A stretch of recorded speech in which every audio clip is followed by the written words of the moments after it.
ನಮಸ್ತೆ. ಇವತ್ತು ನಾವು ಬೆಂಗಳೂರು ಗ್ರಾಮಾಂತರ ಜಿಲ್ಲೆ ನೆಲಮಂಗಲ ತಾಲೂಕು ಶಿವಗಂಗೆ ಗ್ರಾಮ ಪಂಚಾಯತಿಯ ಒಬ್ಬ ರಿಟ ನಾಯಕನ ಮನೆಯಲ್ಲಿದ್ದೀವಿ. ಬನ್ನಿ ಅವರ ಕಿರು ಪರಿಚಯ ಮಾಡ್ತಾರೆ. ನಮಸ್ತೆ ಸರ್. ನಮಸ್ತೆ. ನನ್ನ ಹೆಸರು ರಮೇಶ್ ಅಂತ.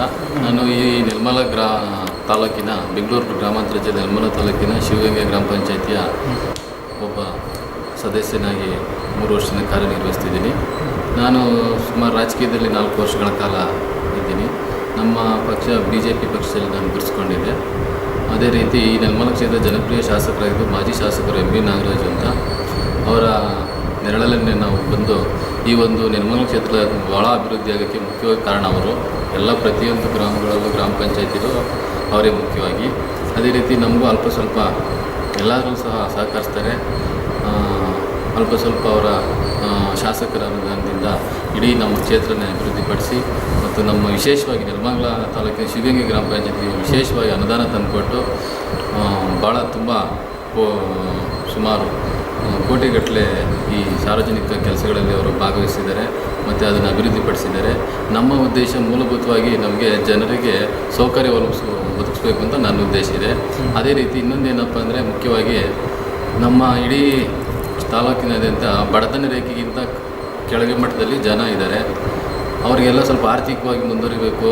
ಅವರಿಗೆ ಯಾವುದೊಂದು ಸಂಘ ಸಂಸ್ಥೆ ಅಥವಾ ಈ ಪರಿಶಿಷ್ಟ ಪಂಗಡ ಜಾತಿಯಿಂದ ಒಟ್ಟಾರೆ ಹಿಂದುಳಿದ ಅಲ್ಪಸಂಖ್ಯಾತರು, ಹಿಂದುಳಿದ ದಲಿತರಿಗೆ ಅವ್ರಿಗೆಲ್ಲರೂ ಒಂದು ಒಳ್ಳೆಯದಾಗಬೇಕು. ಒಳ್ಳೆಯದು ಅಂದರೆ ಯಾವ ಥರ ಅಂದರೆ ಅವರು ಮುಂದೆ ಬರಬೇಕು, ಆರ್ಥಿಕವಾಗಿ ಮುಂದೆ ಬರಬೇಕು, ಒಂದು ಸಮಾಜದಲ್ಲಿ ಗುರುತಿಸ್ಕೊಬೇಕು ಅಂದರೆ ಮುಂದೆ ಬರಬೇಕು. ಇಂಥ ಜನಾಂಗ ಇದ್ದಾರೆ, ಇಂಥ ಕಮ್ಯುನಿಟಿ ಇದ್ದಾರೆ, ಇಂಥ ಜಾತಿ ಇದ್ದಾರೆ, ಎಲ್ಲ ಥರದಲ್ಲೂ ಬರಬೇಕು ಅಂತ ಒಂದಿದೆ.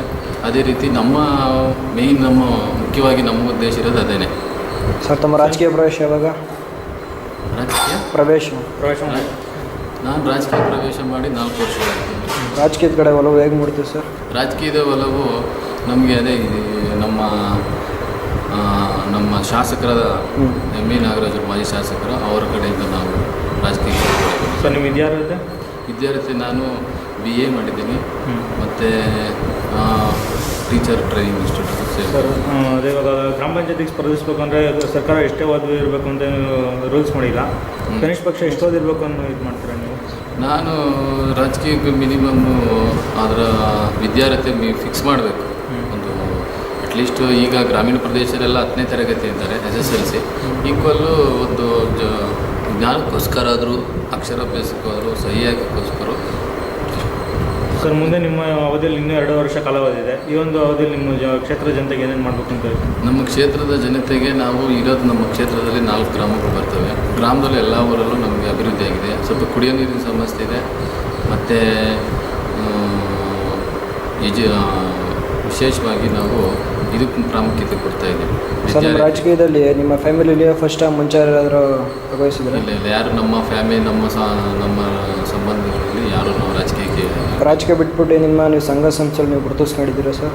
ಗುರುತಿಸ್ಕೊಂಡಿದ್ದೀವಿ ಸರ್. ಈಗ ಬೆಳೆ ಪೈರು ಈಗ ಸ್ಟಾರ್ಟಿಂಗ್ ಮಾಡ್ತಾ ಇದ್ದೀವಿ ಮತ್ತು ಮುಂದಕ್ಕೆ ಫ್ಯೂಚರ್ ಅಂತ ಒಂದು ಆಸೆ ಇದೆ. ಎಲ್ಲರೂ ಕನಸನ್ನು ರಾಜಕೀಯಕ್ಕೆ ಬರಬೇಕು ಅಂತ ನಮಗೂ ಒಂಥರ ಆಸೆ ಇದೆ. ಬರಬೇಕು ಓಡಾಡಬೇಕು ಅಂತ. ಸರ್, ನಿಮಗೆ ಪ್ರತಿಯೊಂದು ಓಟ್ ಹಾಕಿ ಗೆಲ್ಸಿರೋಂಥ ಮತದಾರರಿಗೆ ನಮ್ಮ ಮೀಡಿಯಾ ಮುಖಾಂತರ ಏನು ಹೇಳಕ್ಕೆ ಇಷ್ಟಪಡ್ತೀರಾ?